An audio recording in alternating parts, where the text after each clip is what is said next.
One evolution. Harley has been documented at more than 200,000 miles, and that is the number that changes this entire comparison. The twin cam has reached similar territory, while the Milwaukee-Eight simply has not had the same decades of real-world time to prove it. Which one gives you the best shot at long-term ownership? Today we are putting the Evolution, twin cam, and Milwaukee-Eight head-to-head on longevity, failure points, repair costs, and the specific years worth buying, because newer does not automatically mean longer lasting. Let's start with the Evolution. The Harley-Davidson Evolution. Big Twin arrived in 1984 with a different job than simply making more horsepower. Harley needed to leave the shovelhead's reputation for leaks and mechanical trouble behind and build an engine riders could live with for the long haul. The result was an 80 cubic inch, 1,340 cubic centimeter, air-cooled 45-degree, V-twin with aluminum heads and cylinders, hydraulic lifters, and conventional pushrod valve train. By modern standards, it was mechanically uncomplicated, and that was a major part of its appeal. Fewer systems meant fewer places for trouble to hide. That mechanical straightforwardness became one of the Evolution's defining strengths. Harley engineers designed the platform around a 100,000-mile reliability target, and contemporary engineering coverage recorded test engines exceeding that figure. That does not mean every Evolution reaches that mileage untouched. It means durability was built into the design from the beginning. But durability doesn't mean immunity, and on the Evolution, the first signs of age often show up at the top end rather than deep in the bottom end. Rocker box gaskets can develop leaks as materials age and covers distort, while piston rings, valve guides, and valve seals become more meaningful wear items as mileage accumulates. On some engines, noticeable oil consumption can start showing up somewhere in the 60,000 to 80,000 mile range. That's wear, not evidence that every Evolution is defective. When the upper end finally needs attention, the job becomes substantial. The rocker assemblies, heads, and cylinders have to come off, the bores measured, and the valves, guides, rings, and sealing surfaces assessed before everything goes back together. Documented labor figures put top-end reconditioning at 6.5 hours, with additional cam chest and bearing work adding 3 2/10 hours. At a Harley-Davidson dealer rate of $150 per hour, that expanded labor calculation reaches $2,182.50 before parts and machine work. So if you're inspecting one to buy, don't judge it cold.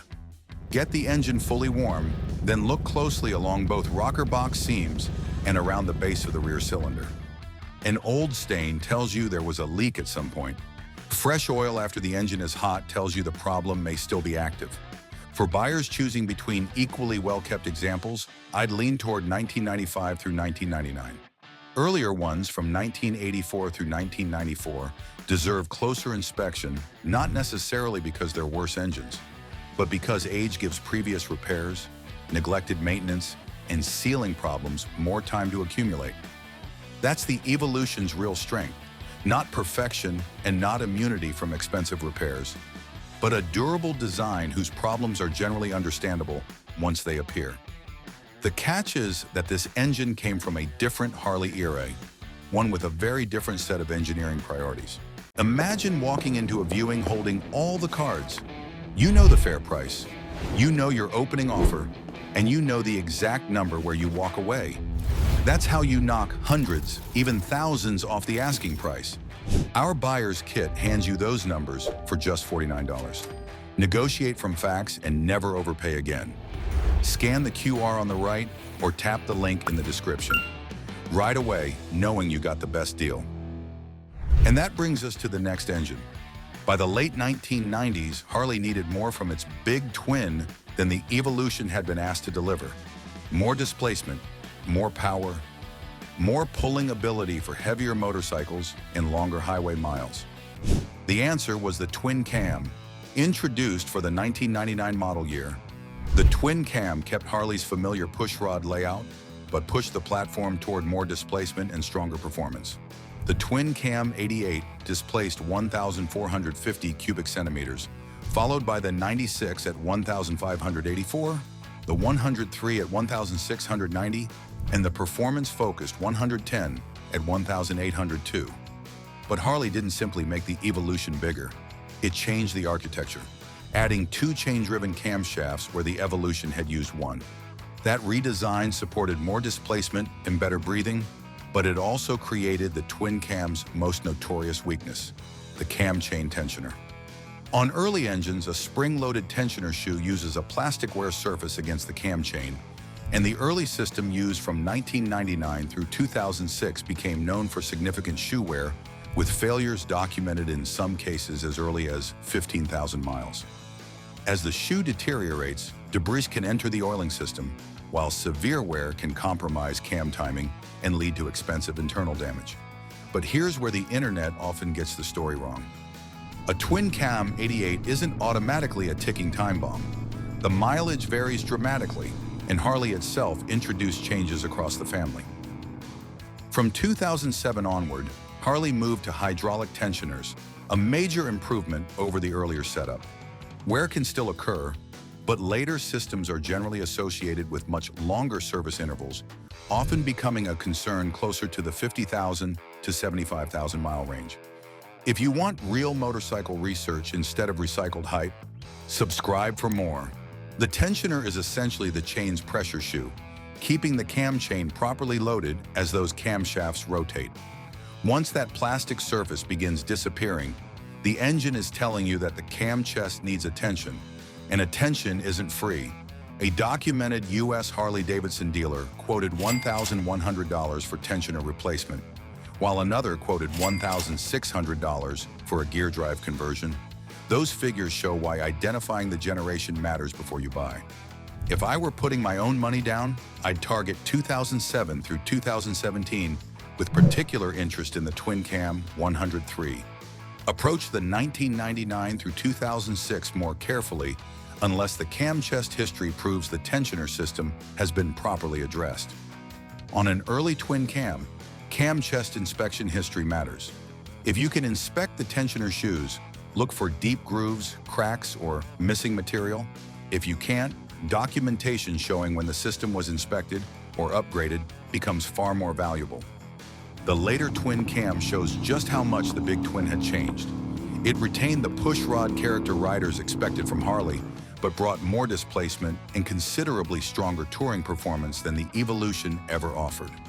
In many ways, it became the bridge between Harley's older mechanical simplicity and the more ambitious engine that followed. But Harley eventually replaced it with the Milwaukee-Eight, bringing new displacements, new cooling strategies, and another attempt to improve the formula. That makes the next chapter the crucial test of the newest family.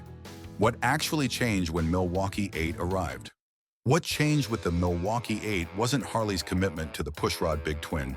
It was how much more Harley was now asking that basic architecture to do.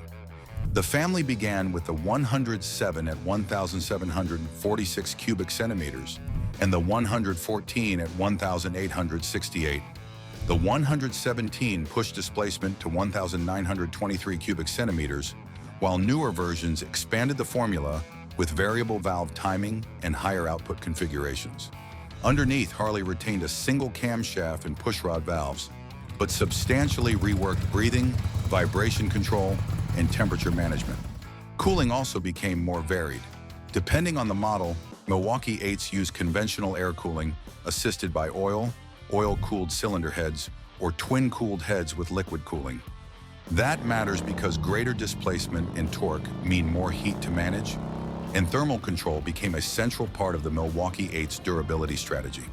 That focus on modern refinement makes the early oil sumping issue especially important, because this was a problem a buyer could encounter long before normal wear should have entered the picture.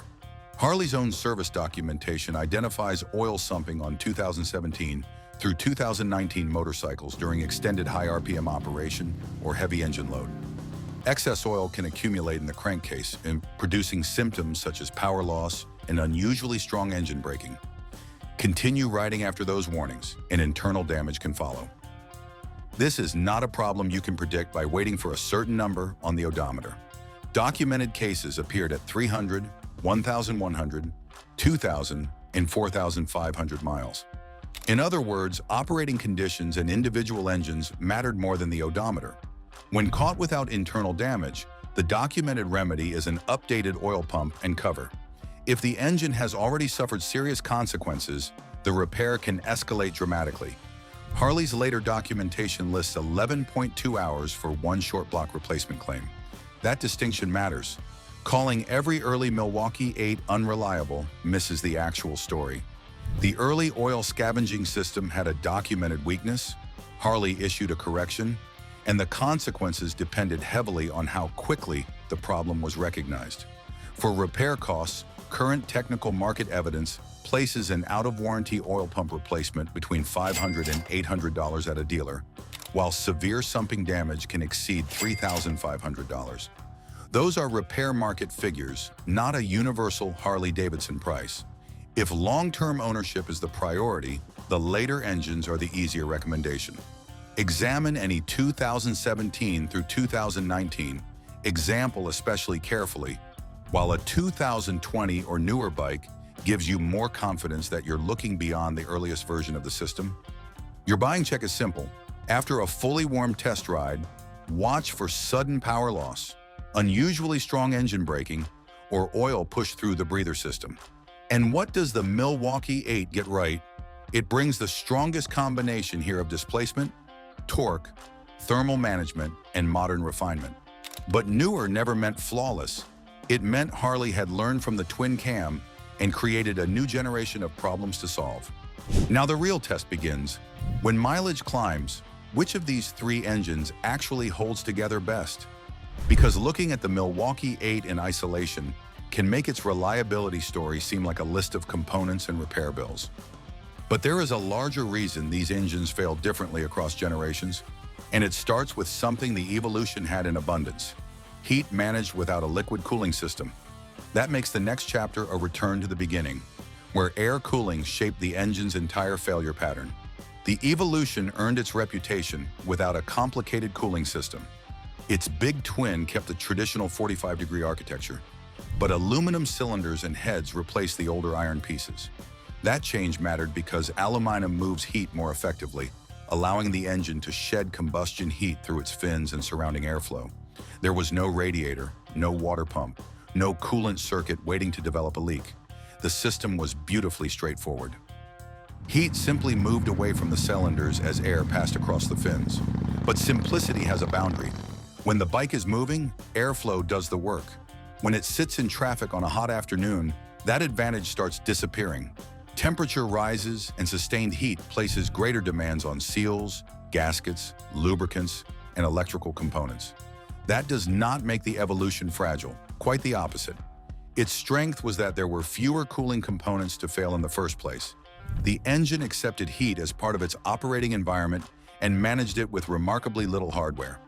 Air cooling gave the evolution a remarkably direct way to deal with heat, but it also left the engine exposed to the same basic thermal stresses that Harley had to keep managing as performance and displacement increased. The next step in that story was the twin cam, where heat management became a bigger engineering concern, and the oil system took on a more important role. The twin cam pushed that air-cooled formula harder. More displacement meant more heat to control, so Harley gave the oil system a larger job.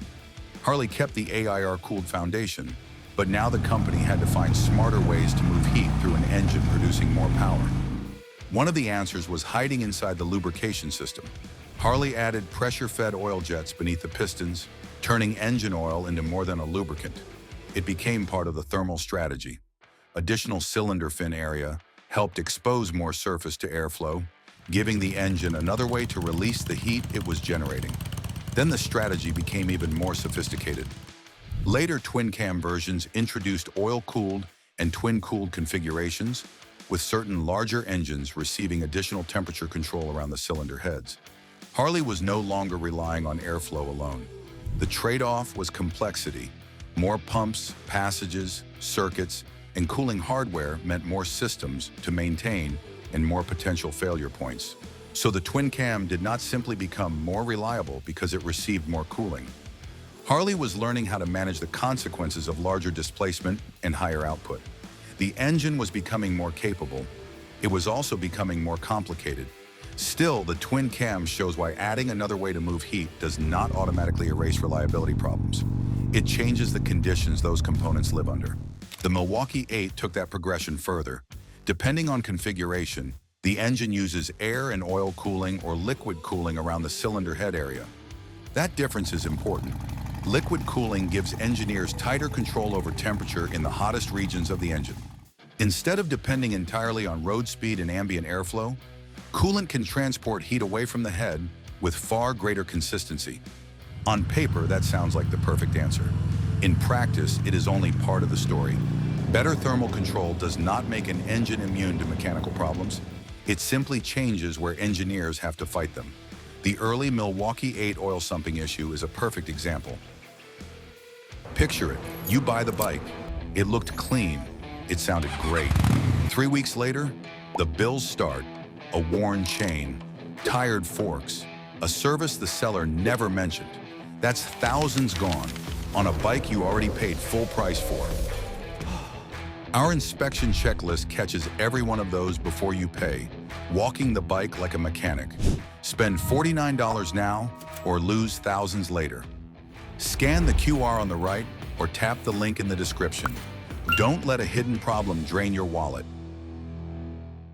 Harley's service documentation addressed oil accumulating in the crankcase under certain operating conditions and introduced an updated oil pump repair path. Notice what that tells us. The problem was not simply that the engine could not control temperature. It involved how effectively the lubrication system moved oil where it needed to go. And that reveals the bigger story. The evolution relied on aluminum and airflow. The twin cam brought oil deeper into the battle against heat. The Milwaukee-Eight added increasingly sophisticated methods of controlling temperatures around critical areas. 3 generations, 3 approaches, and none of them became failure-proof. Because every time Harley solved one thermal challenge, the engine's increasing capability created another question, and that question is waiting in the next section. When the odometer keeps climbing, which problems are normal wear, and which ones are warning signs that the engine has finally crossed the line? This is the point where the odometer can fool you. None of these 3 engines suddenly becomes worn out because the odometer crosses some magical number. For a large motorcycle, 50,000 miles is where a buyer should start asking harder questions. It is not a finish line. Properly maintained motorcycles can continue beyond 100,000 miles, and Harley's own maintenance schedules show that significant service can extend deep into that territory. At 50,000 miles, normal wear is not the same as mechanical death. Seals, gaskets, valvetrain parts, bearings, and clutch components may need attention, while the crankshaft, cylinders, and heads remain perfectly serviceable. So what should actually make you nervous? Not the number. A 1999 twin cam with 60,000 miles and a strong maintenance history may be a smarter purchase than a 2019 Milwaukee-Eight with only 15,000 miles and years of neglect behind it. Because mileage tells you where the motorcycle has been, it does not tell you how it got there. Oil changes, scheduled servicing, known wear items, cooling and lubrication systems, and even the way a motorcycle has been stored all affect what that mileage really means. That is why a low reading can create a false sense of security. When you see a Harley with 60,000 miles, do not simply ask how many miles it has, ask what those miles were. Highway miles under consistent conditions are one thing. Years of neglected city riding, excessive heat, poor maintenance, and improper storage tell a completely different story. Before handing over your money, pay attention to a genuinely cold start. Listen for abnormal valve train or top-end noise, and watch how the engine settles as oil pressure and temperature come up. A clean startup won't prove an engine is healthy, but it can reveal problems that the odometer alone will never show. But there is another useful benchmark for a buyer who has seen Japanese motorcycles run deep into 6-figure mileage. The next comparison is what that same odometer reading really tells you when the engine underneath it follows a different engineering philosophy. That is why we need to kill another lazy comparison. Harley engines do not automatically become less durable simply because a Japanese motorcycle carries the same mileage. The odometer is measuring distance, it is not measuring stress. A large Harley touring engine covering thousands of highway miles, can live a very different life from a smaller, high-revving motorcycle repeatedly pushed toward the top of its rev range. Displacement, cylinder configuration, cooling strategy, gearing, operating temperature, load, and maintenance requirements all influence how those miles affect the machinery. That does not prove one manufacturer lasts longer. It proves the comparison has to be smarter. The same principle applies inside Harley's own family. An Evolution has an age problem that a Milwaukee-Eight simply cannot have. A twin cam brings generation-specific concerns, including the cam chain tensioner issues associated with earlier examples. The Milwaukee-Eight introduces newer oil management and cooling architecture, creating an entirely different set of questions for a buyer. So high mileage should never mean walk away. It should mean look deeper. Listen to the engine and look for leaks or unusual oil consumption. Find out which known wear components have already been replaced, how the motorcycle was stored, and whether its previous owner treated maintenance as a schedule or an inconvenience. And don't let a low odometer reading create a false sense of security. As we've already seen, years of neglect can do more damage than tens of thousands of properly maintained highway miles. That is why the rule is simple. Mileage is evidence, not a verdict.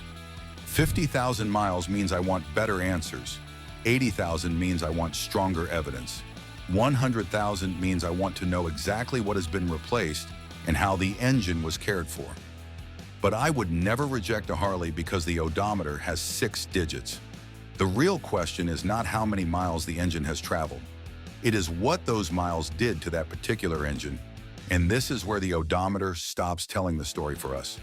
When the Evolution, Twin Cam, and Milwaukee-Eight face the same question, the winner won't be decided by mileage alone.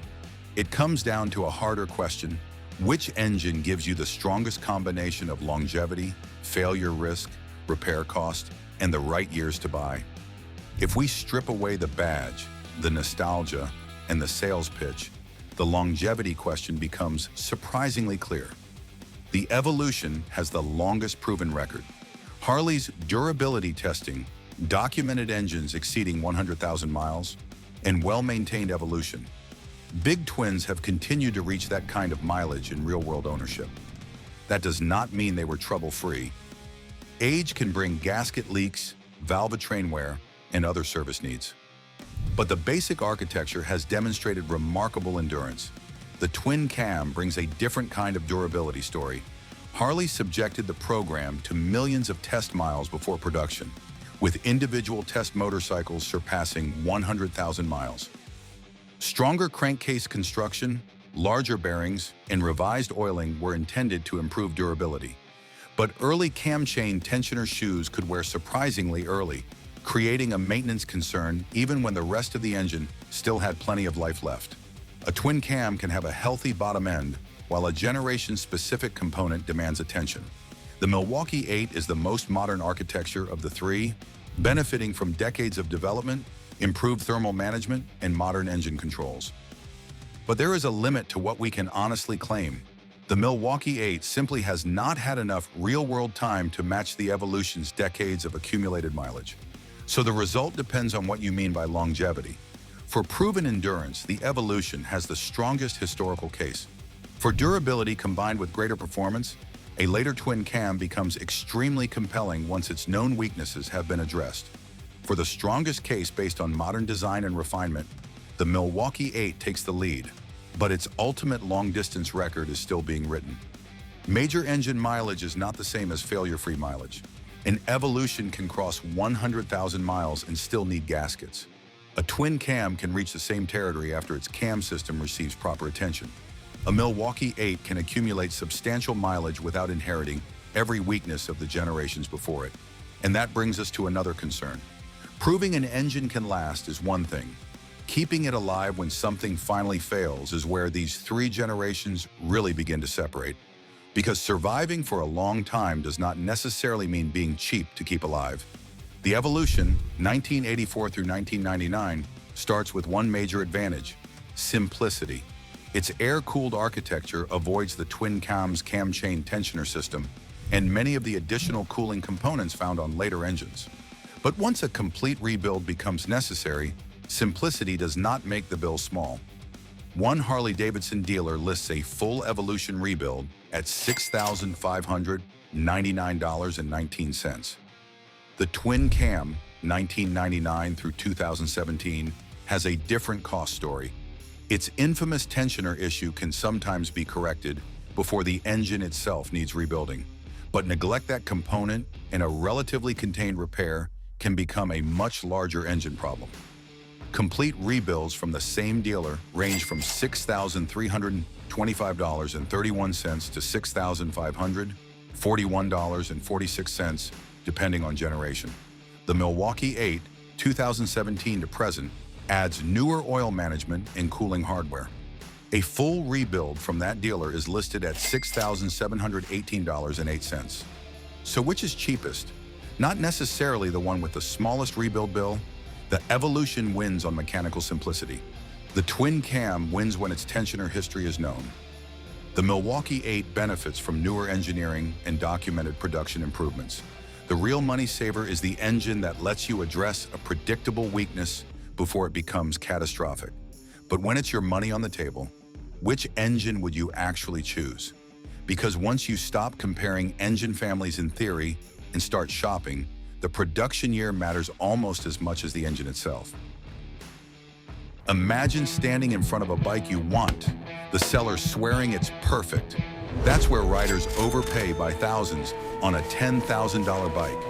Our buyer's kit tells you what it's really worth, your fair price, and when to walk away. A wrong bike costs thousands. This kit, just $49. The easiest money you'll ever save. Scan the QR on the right or tap the link in the description. Let's get that bike you've always wanted for even cheaper. Start with the Evolution, 1984 through 1999. Its long production run gives buyers a relatively consistent mechanical package, but age becomes the biggest variable. I would favor the later years, especially 1996 through 1999.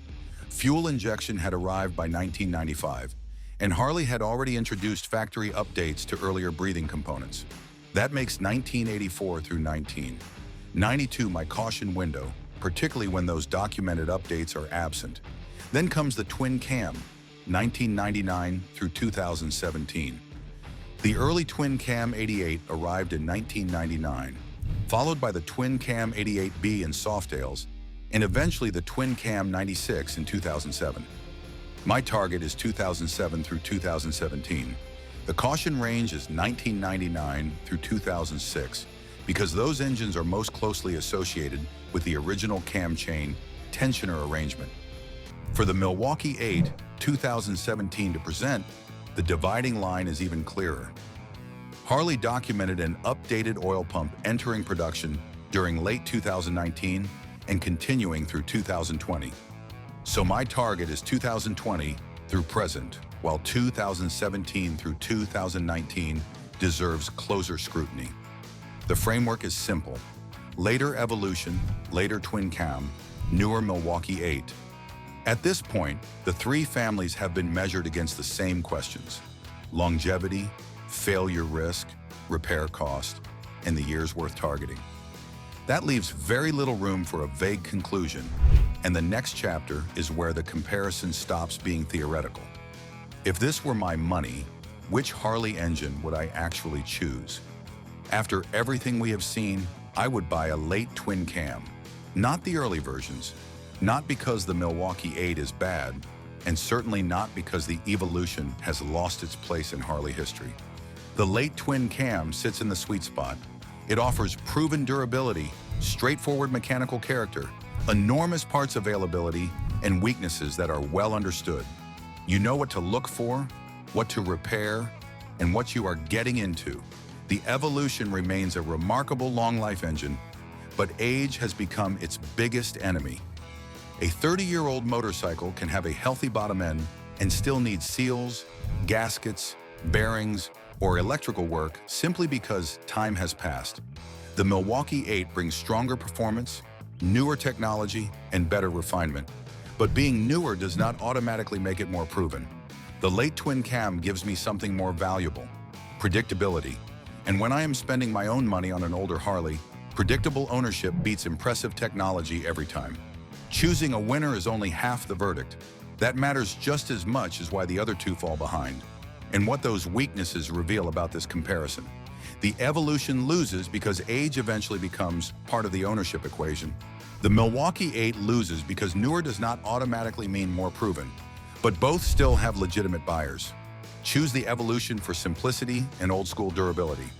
Choose the Milwaukee-Eight for modern performance and refinement. For me, the late twin cam remains the middle ground I trust most, because the smartest Harley purchase is not necessarily the newest one. It is the engine whose weaknesses you already understand. That is why choosing a Harley engine is not about chasing the newest badge. It is about knowing which generation earns your trust when the miles start piling up. And if you are ready for another deep dive into the machines, engines, and decisions that shape the motorcycle world, click the next video and continue the road trip. Subscribe to the channel because there is always another motorcycle story waiting to change what you thought you knew.